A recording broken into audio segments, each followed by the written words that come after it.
Amém. Glória a Deus. Eu acho que a pastora tinha visto eu fazendo a preparação e a irmã Sara também. Porque o tema é exatamente esse. Escolher a melhor parte. A gente vai falar hoje sobre uma história conhecida. Marta e Maria. Só que antes da gente ler a passagem, eu gostaria de convidar você a fazer um exercício de imaginação. Vamos imaginar que você é Marta ou Maria. Só que a gente vai mudar o nome porque Marta e Maria já criou um certo preconceito na nossa cabeça. Então imaginei o nome que você quiser. Pode ser Joana e Antônia, pode ser Paulo e Felipe. Escolha aí 2 pessoas. E vamos trazer para o nosso tempo, ok? Essas 2 irmãs, elas moram aqui na esquina, no prédio aqui ao lado da igreja. E elas ficaram sabendo que um grande pregador gospel, desses badalados da atualidade, vai chegar na casa delas hoje. Vamos pensar aí, quem vai ser? Pastor Luciano Subirá? Pastor Josué Gonçalves? André Valadão? Pastor André Valadão? Ou a pastora Ana Paula Valadão, seu esposo? Pode ser quem você escolher. Elas receberam o aviso, o comunicado de que elas vão recebê-los em casa. Hoje em dia a gente está na tendência, né, da questão da mesa posta, né, de organizar a mesa, fazer tudo preparado. Então, imagina que essas 2 irmãs vão receber esse pregador da atualidade, famoso. E como vocês acham que elas iriam preparar a casa delas para isso? Vocês acham que elas iam simplesmente recebê-los de qualquer jeito? Ou elas iam preparar toda a casa? Por que eu estou falando isso? Porque quando a gente pensa em Marta e Maria, já vem naturalmente na nossa mente, ou pelo menos na mente da maioria, que Marta era agitada, até porque a Bíblia fala isso. Ela andava de um lado para o outro. E Maria, entre aspas, tá? Era preguiçosa? Ou Maria deixou o serviço para lá e foi ficar ouvindo Jesus? Por que ela não foi ajudar? Então, assim, são perguntas para a gente pensar, para a gente refletir. E a gente vai pensar a respeito disso nessa noite. Vamos refletir a respeito dessa imagem. Vamos criar essa história. Vamos imaginar essa história na nossa mente. E vamos aprender 4 princípios, 4 conselhos, 4 orientações com essa experiência de Marta e Maria. Antes da gente ler a passagem, vamos abaixar as nossas cabeças e vamos orar novamente. Senhor Jesus, louvado seja o teu santo e bendito nome nessa noite. Louvada seja a tua presença aqui no nosso meio. Sabemos que quando nós chegamos, o Senhor aqui já estava. E nós pedimos, Pai amado, que o Senhor venha falar conosco. Me coloco aqui, Senhor, como instrumento nas tuas mãos. Não quero falar o que é da minha vontade, mas eu quero que o Senhor me use. Eu peço, eu clamo para que o Senhor me use e fale através de mim aquilo que o teu povo precisa ouvir. Porque tu ensinas a mim primeiro, para que eu possa passar ao teu povo, Senhor. Então, que a palavra que flua dos meus lábios nessa noite seja para glorificar o teu nome, porque toda a honra e toda a glória são dadas sempre a ti. Amém. Vamos abrir as nossas Bíblias em Lucas, capítulo 10, versículos 38 a 42. Lucas 10, 38 a 42.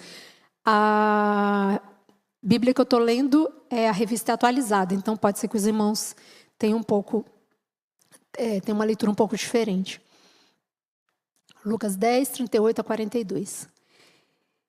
Indo eles de caminho, entrou Jesus num povoado, e certa mulher, chamada Marta, hospedou-o na sua casa.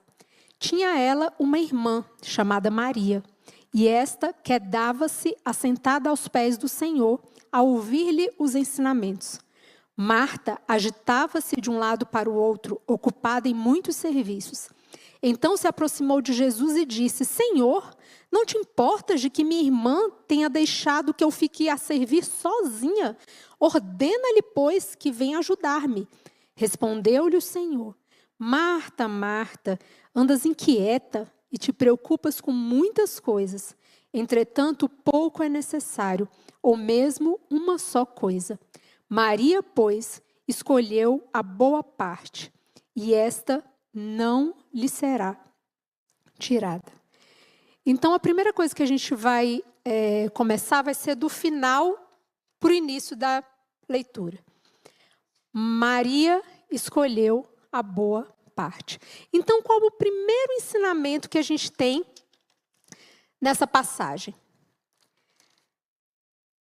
Parar para ouvir Jesus é a escolha mais importante que a gente pode fazer na nossa vida. Parar para saber o que Jesus quer da nossa vida é a atitude mais importante que nós podemos ter. Deus nos chama a um relacionamento com Ele. Deus não nos chama para simplesmente andar com Ele, fazendo muitas coisas, agitado de um lado para o outro, como Marta estava. Jesus nos chama para ouvi-lo. E pegando esse verbo que diz quedar-se, significa o quê? Maria estava vidrada em Jesus. Maria queria saber o que Jesus tinha para falar. Então, o primeiro ponto que eu queria que a gente refletisse nessa noite é a respeito de parar para ouvir Jesus. Porque isso é o mais importante. Se você não souber fazer mais nada em relação à fé cristã, em relação à sua vida com Deus, pare e ouça o que Jesus quer falar. Valéria, mas como é que eu paro para ouvir? É parar mesmo, gente. É tirar tempo.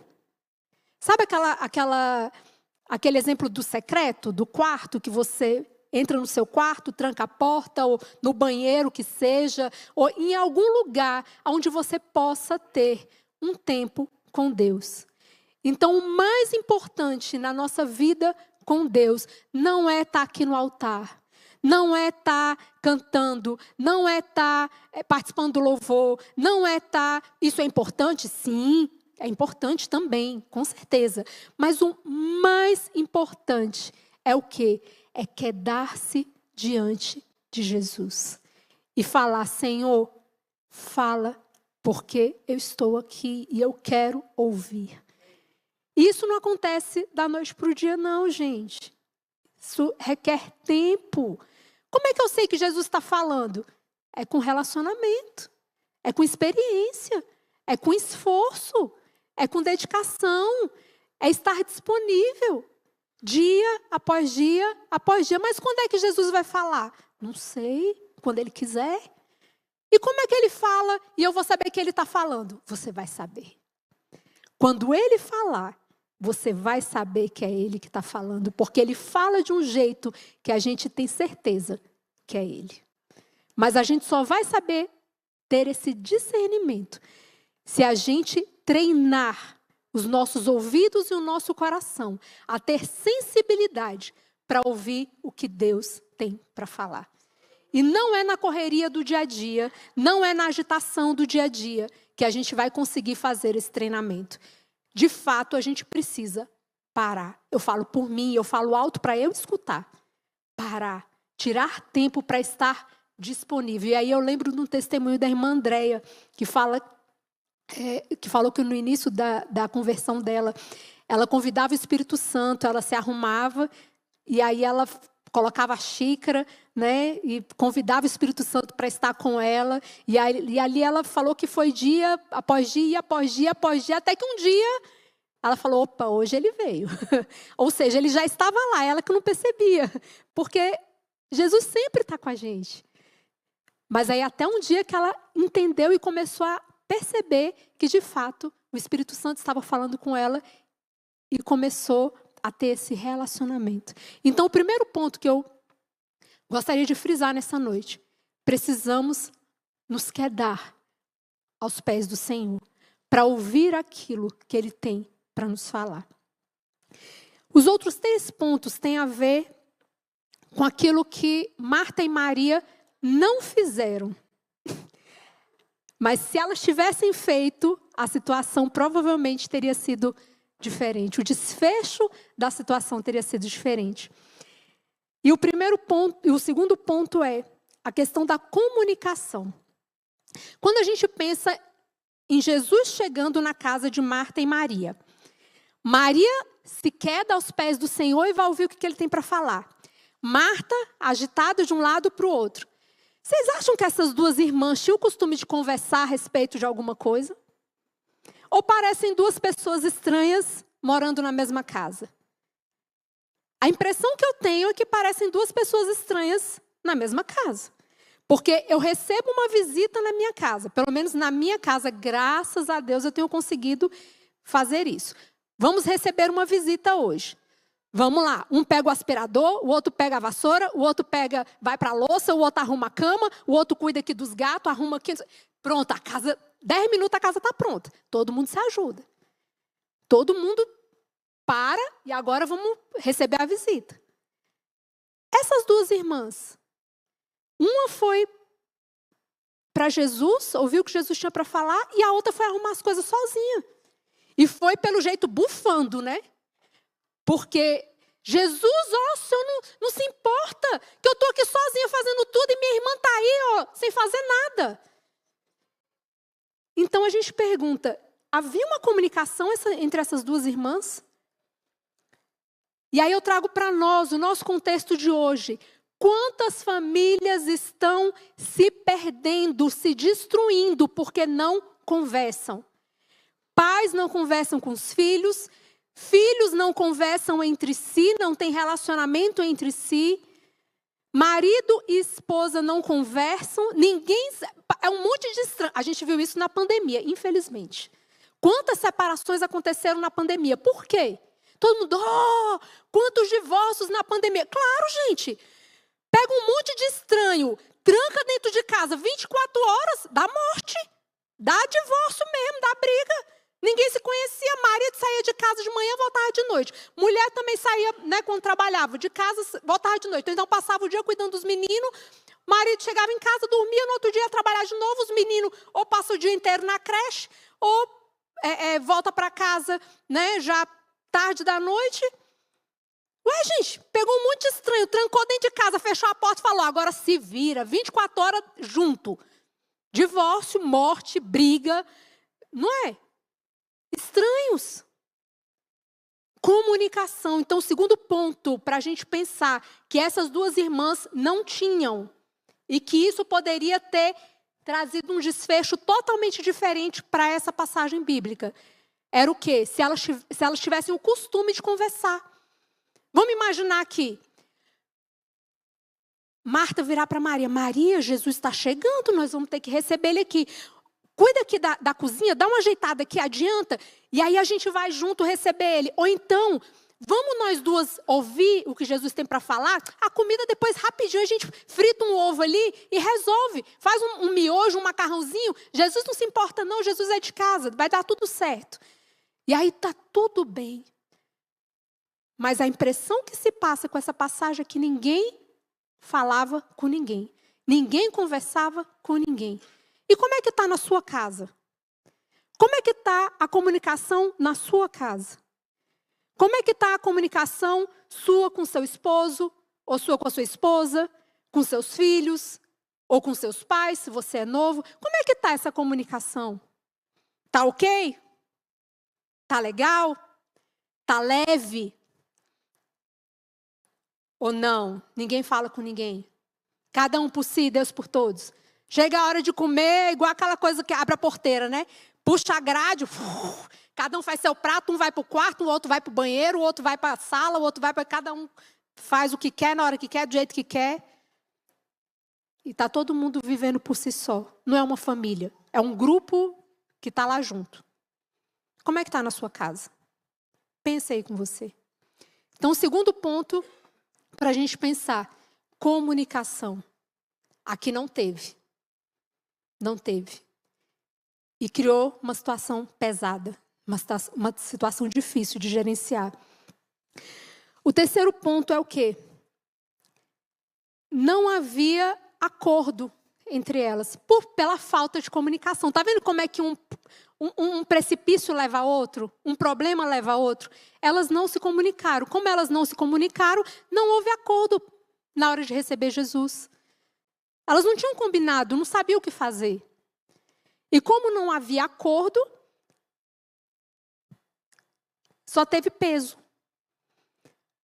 Maria, lá ouvindo a Jesus, escolheu a melhor parte, ótimo. Mas Marta também não poderia estar ali, aproveitando e usufruindo? Se elas tivessem combinado antes? Se elas tivessem acordado antes? E aí eu trago para nós, como é que está na sua casa? Como é que está na minha casa? Como é que estão os acordos familiares? E não é só em casa não, no trabalho também. Tem um ditado que diz assim, que o acordado ou o combinado não sai caro. Então, quando a gente sabe claramente o que é para ser feito, aquilo que é para ser feito vai ser feito de forma mais leve e de forma mais completa, de forma mais eficiente. Mas para isso, uma coisa leva a outra. A comunicação precisa ser clara. As pessoas precisam saber o que é para ser feito. E quando as pessoas sabem o que é para ser feito, elas, com a consciência do que é para ser feito, elas vão ou não fazer, mas elas estão avisadas. E aí a gente, por exemplo, como pais, se eu avisei para o meu filho o que era para ser feito e falei isso de forma clara, quando eu for cobrar, eu tenho uma base para cobrar.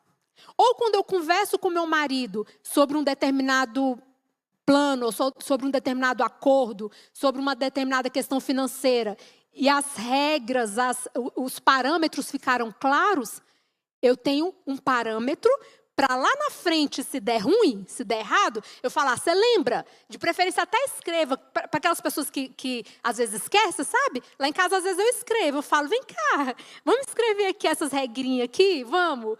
Pois é, agora leu, entendeu? Beleza. Lá na frente, quando der errado, você lembra esse papel aqui? Ó, teve uma vez até que a gente assinou. Colocou lá, assinando aquilo que, com os meninos, né? Aquilo que a gente havia acordado. Para quê? Você está ciente? Gente, aquilo que é combinado, aquilo que é claro, mas a nossa responsabilidade, quando a gente comunica alguma coisa, ela só termina quando a gente tem certeza de que o outro entendeu aquilo que a gente está comunicando.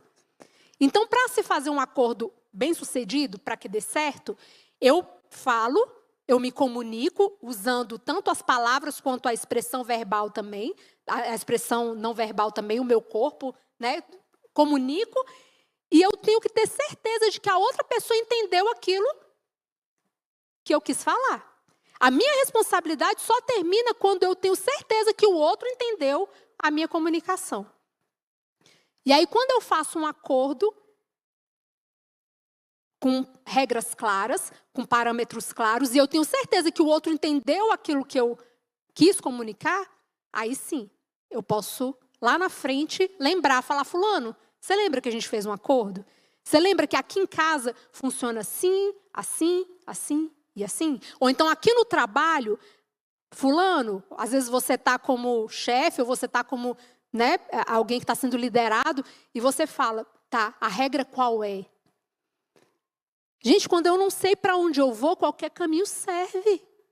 Quando eu não sei qual é a regra, quando eu não sei qual é o parâmetro, eu vou fazer de qualquer jeito.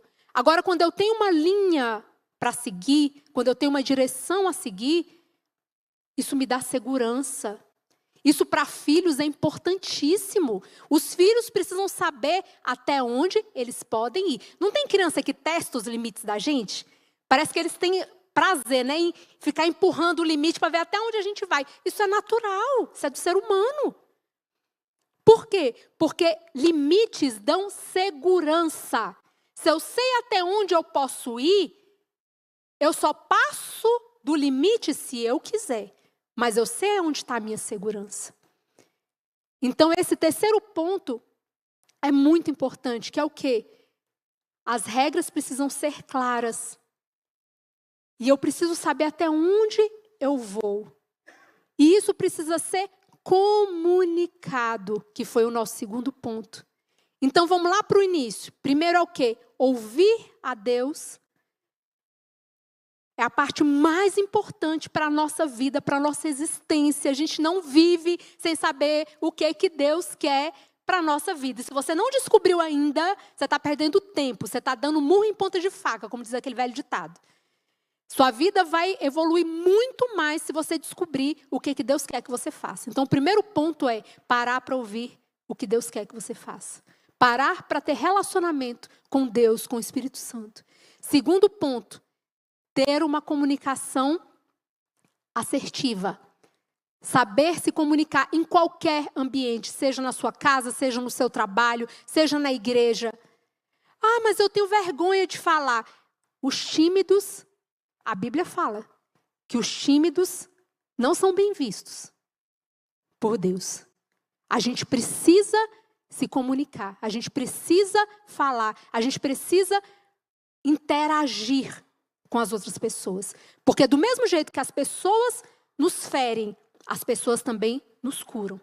A gente é curado, a gente é ferido por pessoas, mas a gente também é curado por pessoas. Então, precisamos aprender a interagir. Terceiro ponto, precisamos ter acordos claros. Precisamos fazer combinados claros em qualquer ambiente onde a gente estiver, para que as pessoas possam viver de forma leve, de forma pacífica. Casa que não tem regra, não tem orientação, vira uma bagunça. Empresa que não tem regra, não tem orientação, não tem propósitos, valores, visão, vira uma bagunça. Se você não sabe para onde você vai se perder. Se a sua família não sabe para onde está indo, a sua família vai se perder. Nós precisamos saber com clareza para onde nós vamos. E o último ponto, precisamos cumprir os acordos que a gente faz. Tudo encadeado. Se você fez um acordo, se você estabeleceu um relacionamento com alguém, a começar com Deus, acima de tudo, você precisa cumprir aquilo que foi determinado. Começando com Deus, onde é que estão as regras que a gente precisa seguir com Deus? Está aqui. E a gente vai ler algumas passagens. Primeiro, Mateus 11, 28 a 30. Mateus 11, 28 a 30. Olha, palavras de Jesus para nós, tá?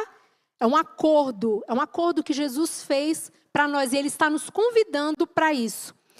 Vinde a mim, todos os que estáis cansados e sobrecarregados, e eu vos aliviarei. Olha o que Jesus está prometendo para a gente. Se a gente for até Ele com o nosso cansaço, com o nosso peso, com os nossos desafios, Ele nos aliviará.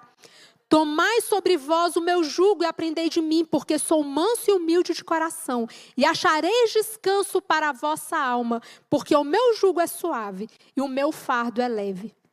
Então, você quer a sua vida leve? Vá para os pés de Jesus. Vá, é a primeira coisa, vá para os pés de Jesus. E aí vamos lá para Romanos 12, 1 e 2. Rogo-vos, pois, irmãos, pelas misericórdias de Deus, que apresenteis o vosso corpo por sacrifício, gravem essa palavra, sacrifício vivo, santo e agradável a Deus. que é o vosso culto racional. Grave essa palavra, essa expressão, culto racional. E não vos conformeis com este século, mas transformai-vos pela renovação da vossa mente, para que experimenteis qual seja a boa, perfeita e agradável vontade de Deus. Ou seja, Paulo nos fala que a gente precisa apresentar o nosso corpo por sacrifícios. Gente, a vida com Deus, a vida nesse mundo não é fácil. Não é fácil. Como eu falei, se você não sabe para onde você está indo, se você não tem critérios, se você não tem parâmetros, se você não estabeleceu regras para a sua vida e você não segue essas regras, você não vai chegar a lugar nenhum. Não vai. E aí você vai ficar de um lado para o outro, como Marta. Zanzando, agitada. O que eu estou fazendo? Sem saber para onde ir. Então a nossa vida precisa ser um culto racional. O que é um culto racional? Você sabe a razão da sua fé. Você sabe a razão de para onde você está indo. Você sabe o porquê que você está fazendo as coisas. Você sabe a direção que você está seguindo. Isso de forma clara na sua mente. Ah, mas isso é muito difícil. Quem disse que viver é fácil, gente? Quem disse? É difícil. É difícil viver. É um leão todo dia. A gente mata um e amarra o outro para o dia seguinte. É assim que funciona. A vida com Cristo é assim. E a vida sem Ele é pior ainda. Porque a vida com Cristo, você vai ter a ajuda dele para matar o leão e para segurar o leão. Sem Cristo, você está sozinho. Você vai matar o leão sozinho. Eu não sei, eu costumo falar que eu não sei como quem diz que não acredita em Deus vive. Porque eu, com Deus na minha vida, assim, desde que eu me entendo por gente, tendo a fé em Cristo, muitas vezes eu me sinto, sabe, sem rumo. Quantas vezes na minha vida eu já me senti sem rumo, mesmo estando no caminho do Senhor, na casa do Senhor, sendo ensinada no caminho do Senhor a vida toda. Então, Paulo nos exorta, é um culto racional, a gente precisa saber a razão da nossa fé e para onde que a gente está indo. E sermos transformados pela renovação da nossa mente. Se Marta e Maria tivessem sido renovadas, no sentido de ter uma comunicação, de ter um acordo, de serem irmãs que conversavam entre si, o desfecho teria sido diferente. Mas graças a Deus que nós temos esse exemplo daquilo que não se deve fazer. E hoje nós podemos fazer diferente. Porque os exemplos daquilo, a Bíblia não esconde o que está errado. Vocês já perceberam? Que a Bíblia mostra quem mentiu. A Bíblia mostra quem foi o enganador. A Bíblia mostra quem foi, pegou a mulher do outro e depois mandou matar o marido. A Bíblia não esconde ninguém, não. A Bíblia mostra, desculpa a expressão, mostra tudinho. Não esconde nada. Para quê? Para a gente saber também aquilo que a gente não deve fazer. Para a gente saber também que o mal está aí, batendo na porta. Mas a gente precisa se fechar para o mal. A gente precisa saber para onde a gente vai. E por fim, a gente vai ler Mateus 5:37.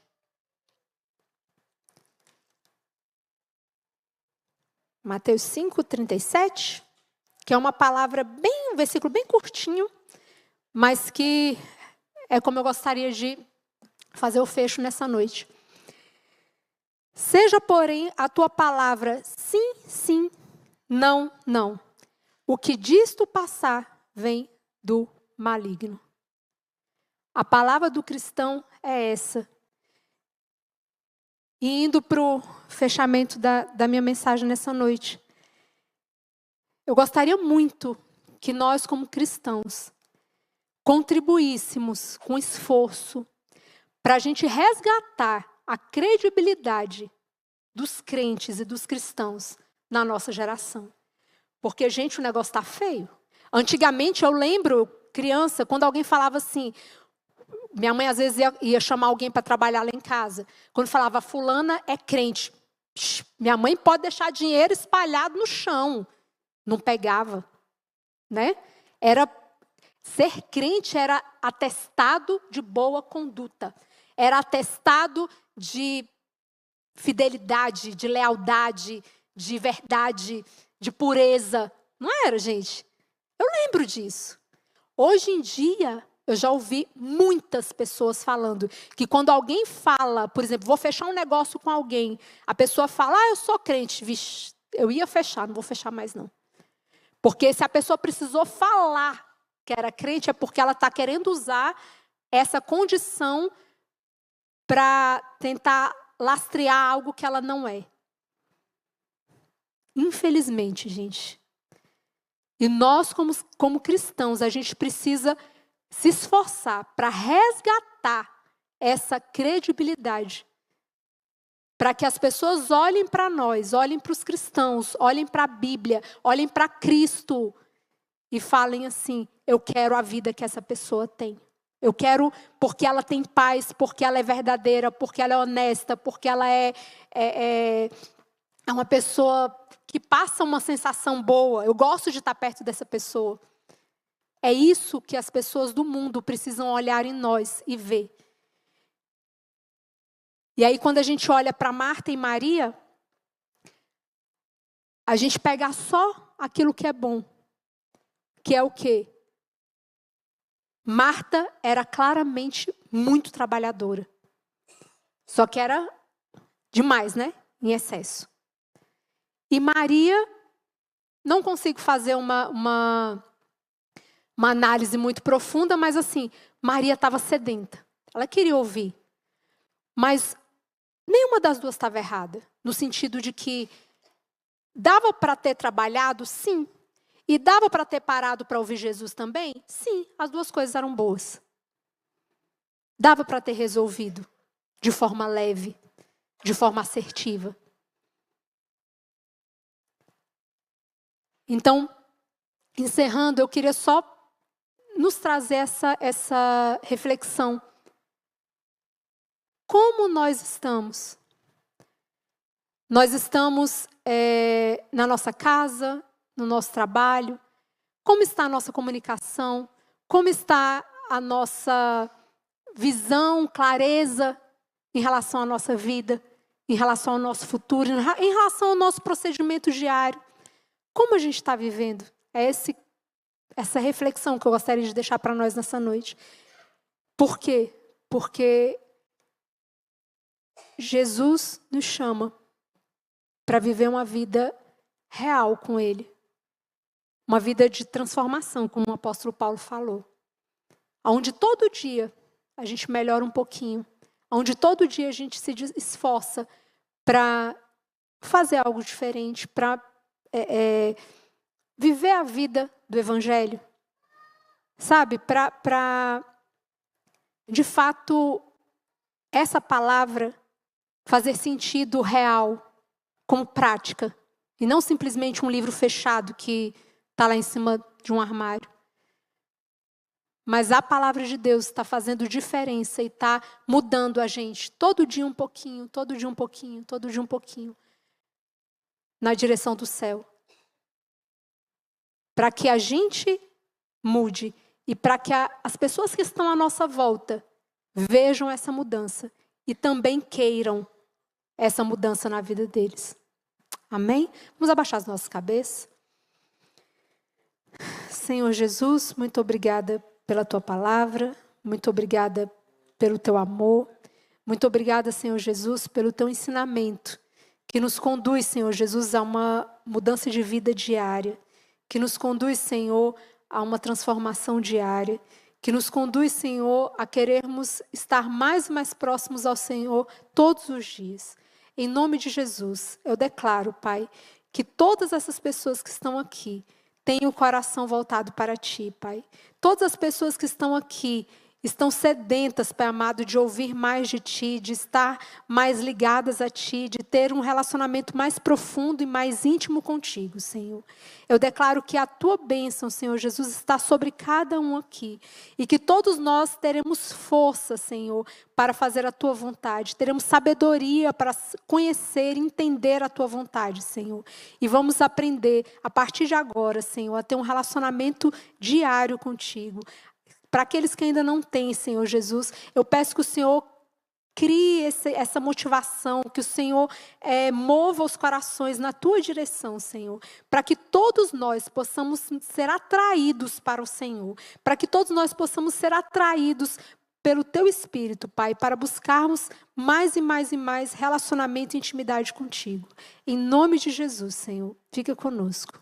Amém.